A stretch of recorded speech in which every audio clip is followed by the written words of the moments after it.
గోంగూరను ఇలా కాడలు రాకుండా ఇలా తుంచుకోవాలి. నేను 2 కట్టలు తీసుకున్నాను. ఇలా మొత్తం తుంచుకొని పెట్టుకున్నాను. గోంగూరను నీళ్ళల్లో వేసి 2 సార్లు కడుక్కోవాలి. ఇలా 2 సార్లు కడుక్కుంటే బాగా శుభ్రం అయిపోతుంది. ఆ గోంగూరను మొత్తం నీళ్లు లేకుండా వేరే గిన్నెలో పెట్టుకోవాలి. ముందు స్టవ్ వెలిగించి దాని మీద కళాయి పెట్టుకోవాలి. అందులో 1 గంటె నూనె వేసుకోవాలి. నూనె కొంచెం వేడెక్కిన తర్వాత 1 టేబుల్ స్పూన్ ధనియాలు, 1 టేబుల్ స్పూన్ మెంతులు, జీలకర్ర 1 స్పూను, కరివేపాకు 2 రెమ్మలు, 10 ఎండుమిరపకాయలు, వీటన్నింటినీ వేయించి పక్కన వేరే గిన్నెలోకి తీసుకోవాలి. ఆ తర్వాత కళాయిలోనే 2 గంటెలు నూనె వేసి వేడి అయిన తర్వాత గోంగూరను నీళ్లు లేకుండా గట్టిగా పిండి కళాయిలో వేసుకోవాలి. నూనె అంతా కలిసేలా కలిపి చిన్న మంట మీద స్టవ్ని పెట్టి కళాయి మీద మూత పెట్టాలి.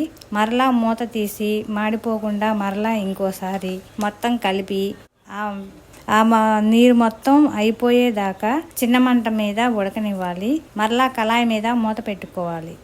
నీరు మొత్తం అయిపోయింది. కళాయి దింపి పక్కన పెట్టుకొని ఆ గోంగూరను తీసుకొని వేరే గిన్నెలోకి పెట్టుకోవాలి. రోల్ తీసుకొని రోట్లో ముందు వేయించి పెట్టుకున్న మిరపకాయలు, ధనియాలు, మెంతులు, జీలకర్ర ఇవన్నీ ఉన్నాయి కదా, అవన్నీ రోట్లో వేసుకొని మెత్తగా నూరుకోవాలి. ఆ తర్వాత మీ ఇంట్లో ఏ ఉప్పు ఉంటే ఆ ఉప్పును 1 టేబుల్ స్పూను రోట్లో వేసుకొని బాగా మెత్తగా నూరుకోవాలి. ఆ తర్వాత గోంగూరను కూడా రోట్లో వేసుకొని మొత్తం మెత్తగా నూరుకోవాలి.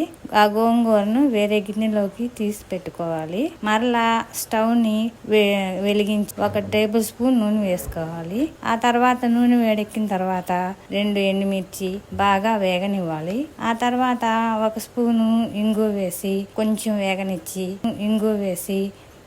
వేగనిచ్చి ఆ తర్వాత కొంచెం కొత్తిమీర, ఉల్లిపాయ రెక్కలు కొంచెం పెద్దవిగా తీసుకోండి, అవి కూడా వేసి దోరగా వేయించుకోవాలి. ఆ తర్వాత గోంగూరను అందులో వేసుకొని కలుపుకోవాలి. నూనె కొంచెం తక్కువగా ఉందండి, ఇంకొక 2 స్పూన్లు నూనె వేసుకొని బాగా కలుపుకోవాలి. అలా ఒక 2 నిమిషాల పాటు వేగించిన తర్వాత గోంగూర అయిపోయిందండి.